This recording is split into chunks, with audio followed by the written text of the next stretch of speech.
చూస్తే చాలా నాకు ఆనందం.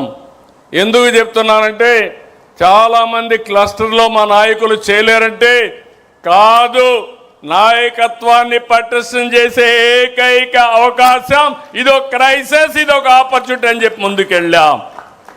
మనం ఈ విధంగా ముందుకు పోతా ఉంటే ఈరోజు మంచి చేయడమే కాదు, మహానాడు ద్వారా అందరికీ విజ్ఞప్తి చేస్తున్నా, చెడును అడ్డుకోవడం కూడా అవసరమే. రాష్ట్రంలో రాజకీయ పార్టీ ముసుగులో గొడ్డలి పార్టీ కుట్రలు చేస్తూ ఉంది.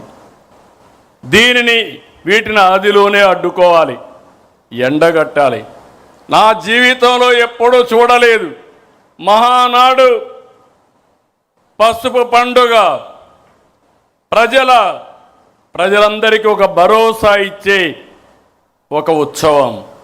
ఇలాంటి రోజున ఈరోజు ఏదో మీటింగ్ పెట్టుకొని దీన్ని డైవర్ట్ చేయాలనుకుంటే నీలాంటి వాళ్ళు ఎన్ని కుయుక్తులు వన్నినా ఏ మాత్రం డైవర్ట్ చేయలేరు, డీవియేషన్ చేయలేరు.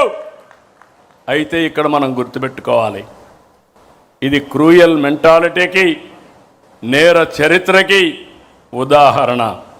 అందుకే రాష్ట్రాభివృద్ధిపై గొడ్డలి వేడితో జరిగిన నష్టాన్ని ప్రజలకు వివరించాలి, వివరిస్తూనే ఉండాలి, వాళ్ళ నైజం గుర్తు చేయాలి. పేదలకు కావాల్సింది పథకాలు, గొడ్డలి వేట్లు కాదు.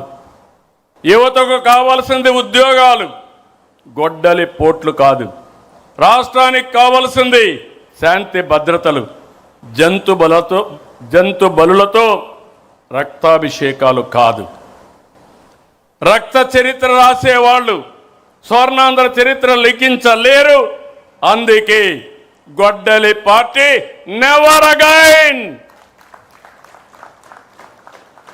ఇది మీ అందరి మనసుల్లో ఉండాలి, ప్రజల మనసుల్లో ఉండాలి. వేట కొడవళ్ళ నుంచి గొడ్డలికి మారడం వాళ్ళ విధానం.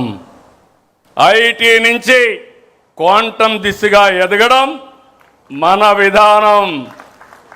Both are not same.